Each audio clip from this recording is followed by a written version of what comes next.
이재용 삼성 부회장이 역대 삼성그룹 총수로는 처음으로 구속이 됐죠. 네, 초유의 경영 공백이 현실화하면서 삼성은 창사 79년 만에 최대 위기를 맞게 됐습니다. 또 앞으로의 특검 수사는 어떻게 진행될까요? 한현희 기자, 또 김원배 선임 기자와 함께 이야기 나눠보겠습니다.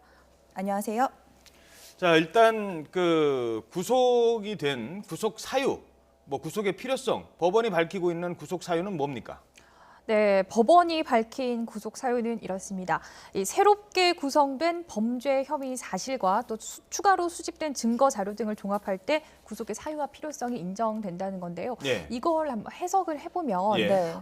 첫 번째 구속영장이 기각된 이후에 특검에서 3주가량 보강 수사를 진행했습니다. 예. 보강 수사 과정에서 공정거래위원회를 압수수색하기도 하고 또 추가로 안종범 전 수석의 수첩을 확보하기도 했는데 이런 것에서 확보했던 증거들이 좀 주요했다 이런 것으로도 보이고요. 예. 그리고 또 언급한 것이 새롭게 구성된 범죄 혐의 사실입니다. 이번에 영장을 청구할 때 5가지 혐의를 적용을 했습니다. 예. 앞서서 할 때는 3가지였어요. 그렇죠. 뇌물과 그다음에 위증, 횡령 혐의를 했었는데 예. 이번에는 범죄 수익 은닉 그리고 재산 국외 도피 이 2가지 혐의를 더 추가를 했는데 여기에서 이제 나타난 게 최순실 씨에게 자금을 보내는 과정에서 좀 허위 계약서가 있었던 것으로 보인다. 이런 부분들을 지적을 했고 예. 그리고 이 범죄 수익 은닉 혐의라는 게 최순실 씨에게 국정농단 사태가 불거진 이후에도 추가로 말을 지원을 해줬는데 그렇죠. 30억짜리. 네,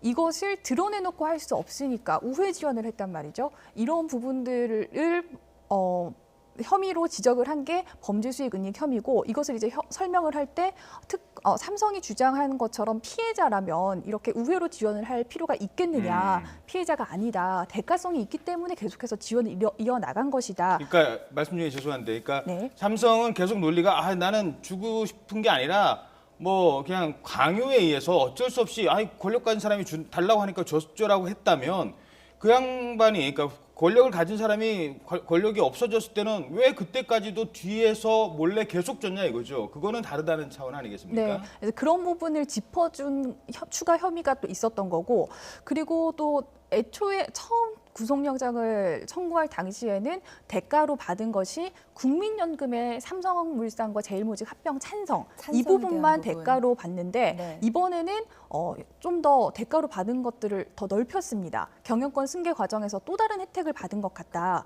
공정위가 주식 처분을 할 때 규모를 좀 줄여줬다던가 예. 이런 부분이 삼성 경영권 승계 작업에 굉장히 도움이 됐는데 이것 역시 청와대에서 최순실 씨 지원의 대가로 도움을 준 게 아니냐 이런 부분들까지 굉장히 치밀하게 다시 보강 조사를 한 거기 때문에 이런 부분을 법원이 인정을 한 것으로 보입니다. 네, 이번에 영장 실질 심사가 굉장히 길었어요. 첫 영장 실질 심사보다 2배 가까이 달했는데 그만큼 법원도 상당히 고심했다라고 볼 수가 있겠죠.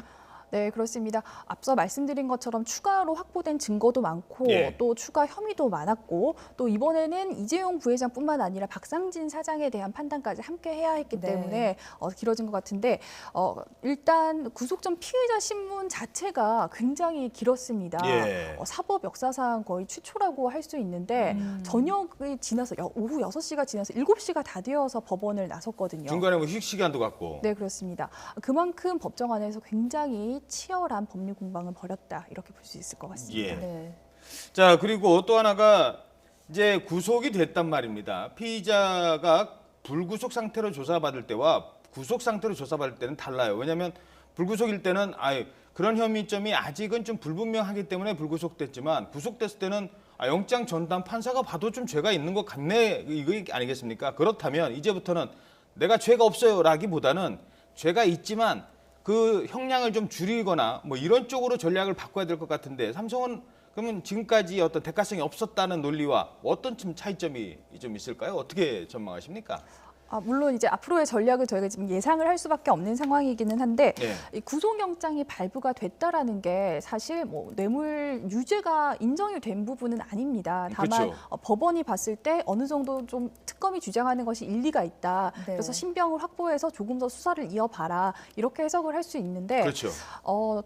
아마 이 구속이 된다고 해서 끝이 아니라 앞으로 재판이 계속 이어지고 아까 박소정 기자가 전한 것처럼 삼성에서는 재판 과정에서 진실이 가려질 것을 기대한다 이런 입장을 밝혔어요. 그렇죠. 한 줄짜리. 네, 그러니까 앞으로 재판에서도 계속 이어갈 것을 생각해 보면 지금까지의 주장을 바꾸기는 쉽지 않을 것으로 보입니다.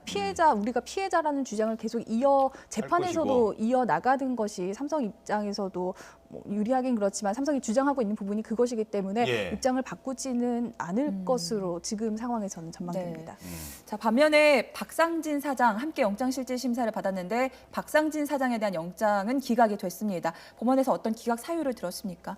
네, 이 박상진 사장의 구속영장 기각 사유는 피의자의 지위와 권한 범위 또 실질적인 역할 등에 비춰볼 때 구속의 사유와 필요성을 인정하기 어렵다 이렇게 밝혔습니다. 이걸 보면 박상진 사장이 최순실 씨 지원 업무에 관여는 했는데 박상진 사장의 지금까지의 지위라던가 권한을 생각해 봤을 때 박상진 사장이 스스로 주도적으로 이걸 판단해서 한 것 같지는 않다. 그렇죠. 그렇기 때문에 박상진 사장까지 구속하는 것은 아닌 것 같다라는 게 법원의 판단으로 보입니다. 죄는 있되 주도적으로 한 것이 아니니까 신병 확보까지는 아닌 것 같다라고 해석할 수 있을 것 같은데 예. 이거를 또 다르게 보면은 예. 그만큼 이재용 부회장이 경영권 승계를 위해서 이것을 주도적으로 본인이 했다라는 적극적으로 나서서 네, 지시도 하고 하는 것이 법원이 지금까지 상황에서 봤을 때 이렇게 본 것이 아니냐 이렇게 해석할 수 바로 있을 이제 것 그 같습니다. 부분입니다. 그 5가지 혐의 중에 이제 청문회 위증이 들어간 게 청문회에서 그랬거든요. 말 그렇게 지원해 준 거 알았습니까? 아유 뭐 저한테는 그런 거 보고도 안 합니다라고 했는데 그게 아니라 본인이 다 알았고 말 사주는 거 알았고 뭐 블라디미르라는 뭐 30억짜리 말로 네. 우회 지원하는 것까지 다 이재용 부회장은 알고 있었을 것이다. 결국 박상진 사장은 말을 사줬지만 시키는 대로 했을 뿐이다. 법원은 그렇게 판단을 하는 것 같습니다.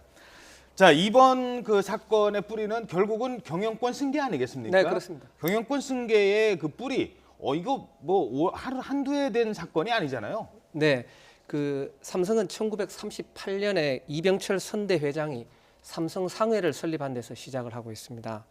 그런데 1987년 이병철 선대 회장의 사망으로 삼남인 이건희 회장이 이제 경영권을 물려받았습니다. 예, 그 이재용 부회장은 그 이건희 회장의 아들이지 않습니까? 그렇죠. 그 이재용 부회장으로의 그 삼성그룹 경영권 승계 작업은 21년 전인 1996년 10월부터 시작이 됩니다.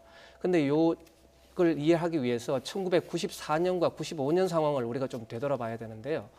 삼성전자와 삼성물산이 그 당시에 그 삼성 계열사들 가운데에서 그 위치가 어땠냐면은 예, 신입 사원들 삼성그룹에 공채로 입사한 신입 사원들 가운데 예, 그 그러니까 그룹 공채로 입사해서 희망하는 그 배정받기를 희망하는 계열사의 최우선 순위가 삼성물산이었습니다. 아 물산. 네, 그 삼성전자는 물산보다도 선호도가 낮았습니다. 그때는 물산이 더 잘 나갔네요. 예, 그렇죠. 예. 그런데 1994년에 이른바 전 세계적인 반도체 호황으로 예, 삼성전자가 반도체 부분에서 그야말로 떼돈을 그렇죠. 법니다. 디램 신화가 계속 예. 일어나죠. 그게 1994년, 95년 상황인데요. 그러면서 그 삼성전자가 삼성 계열사들 가운데에서 부동의 1위 계열사로 올라서게 됩니다. 그렇죠. 예. 여기서 이제 이 점에서 이재용 부회장으로의 경영권 승계 작업이 이제 이루어지는데요. 아, 그때부터요. 예, 첫 단추가 예, 1995년에 이건희 회장이 이재용 부회장에게 60억 원을 증여를 합니다. 예. 근데 이 돈은 증여세를 납부를 한 정상적인 그 자금이었습니다. 60억은 증여세까지 다 준. 네, 다 준, 문제가 다 준 돈이었습니다. 그런데 그 증여가 일어난 그 다음에 1996년에 어떤 일이 있냐면은 당시 놀이동산 운영인 가장 큰 사업이었던 에버랜드라는 회사가 있습니다. 그렇죠. 네. 에버랜드가 전환사채를 발행을 합니다. 전환사채 영어로 CB라고 하는데요. 이거는 채권처럼 이자를 받다가 언제든지 나중에 주식으로. 예. 언제든지 주식으로 전환할 수 있는 채권을 말합니다. 당시 그 주식시장에 상장이 되지 않았던 그 비상장 기업인 에버랜드의 장외 시장 주가는 8만 5천 원 정도 됐습니다. 예, 근데 세법상 가격은 12만 7천 원 선이었습니다. 예. 근데 이 전환사채를 에버랜드 전환사채를 주식으로 바꿀 때의 가격, 즉 예. 전환 가격이 한 주에 불과 7,700원이었습니다. 뭐 10분의 1도 안 되게 네. 떨어졌네요. 그러니까 사두기만 하면 몇 배 남는 장사였죠. 예. 그런데 에버랜드 이사회가 이 전환 사채를 당시 에버랜드 주주들이 대부분 삼성 계열사였습니다. 예. 이 주주들한테 배정을 하되 주주가 포기를 하면은 제3자에게 넘겨주기로 이렇게 결의를 합니다. 예. 그런데 에버랜드 주주들인 삼성 계열사 가운데 어느 한 곳도 이 전환 사채를 사겠다고 나서는 데가 없었습니다. 그 좋은 전환 사채를. 그렇죠. 그러자 에버랜드 이사회는 그 결의한 대로 제3자에게 배정을 하는데 그게 이 제3자가 누구냐면은 이재용 부회장을 비롯한 이건희 회장의 당시 네 자녀였습니다. 지금은 세 자녀지만은 그런데 당시 그 미국 유학생인 28살의 이재용 씨는 앞서 말씀드린 그 이건희 회장으로부터 물려받은 돈 60억 원 가운데 48억 3천만 원을 가지고 이 주주들이 포기한 전환 사채를 사들였는데요. 예. 그때 사들인 게 절반이었습니다. 예. 이재용 부회장 등 그 당시 네 자녀들이 전환 사채를 이렇게 매입을 해서 네. 주식으로 바로 바꿨습니다. 주식으로 바로 바꿨는데 이때 바꾼 주식 수가 125만 주나 됐습니다. 당시 에버랜드 주식 발행 주식 전체가 70만 주였으니까 그보다 훨씬 많은 거죠. 많은 예, 양이네요. 11호 그러니까 전환 사채가 주식으로 전환된 게 125만 주인데 네 자녀가 거의 2배 가까운. 그렇죠. 네. 근데 그래서 이렇게 해서 이재용 부회장이 확보한 에버랜드 주식이 62만 주입니다. 전환 사채를 주식으로 예. 전환해서. 죄송한데요. 그 네. 숫자가 많으니까 저희들 좀 네. 복잡해서요. 자, 그래서 그때도 네. 뭐 이학수 당시 구속되고 한때 그래가지고 참여연대에서 문제 제기하고 예. 그랬었잖아요. 예, 나중에. 그렇습니다. 예, 그때 예. 그 당시에 이제 이게 제일 먼저 문제를 제기했던 분들이 법대 교수님들이었습니다. 그렇죠. 예, 이게 이제 총수 일가를 위해서 계열사들이 이제 이익을 포기했다며 이제 배임 등의 혐의로 이건희 회장과 그 에버랜드 사장 등을 고발을 했습니다. 근데 법원 판결이 1심과 2심은 유죄였지만 대법원은 무죄에서 나왔습니다. 그래서 이게 불법은 아닌 게 됐습니다. 예. 네. 근데 이제 이재용 부회장이 에버랜드 이제 이렇게 최대 주주가 된 다음해인 1997년에 예. 에버랜드가 삼성생명 주식을 이제 그렇죠. 사는데 이 에버랜드의 삼성생명 주식을 판 사람들이 삼성의 전현직 임원들이었습니다. 그렇죠. 예. 이때 그 97년에 에버랜드는 삼성의 주식을 42만 주, 그다음에 98년도에는 368만 주를 사서 약 23% 정도의 지분을 에버랜드가 확보를 예. 합니다. 알겠습니다. 네. 그 좀 어차피 이제 지금 말로 들으면은 좀 네. 복잡하니까 결국 그래서 그동안 계속 그 추진해 왔던 게 네. 이번에 정점이 된 게 결국 제일모직과 삼성물산으로 그 도장을 꽝 찍은 그 그렇죠. 결과가 된 예, 거잖아요. 그렇습니다. 그거만 예. 이제 설명해 예, 주시죠. 예. 그 이게 지금 삼성이 2015년에 이제 제일모직하고 예. 삼성물산을 이제 합병을 하기로 하는데요. 그 1년 전인 2014년도에 예. 에버랜드하고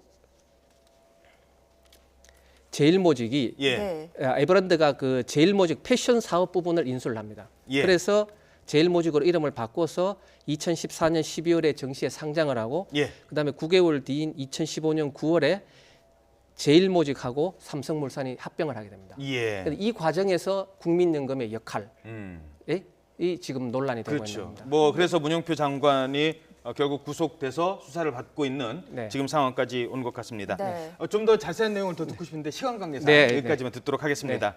네, 지금까지 김원배 한현희 기자였습니다. 두 분 고맙습니다. 고맙습니다.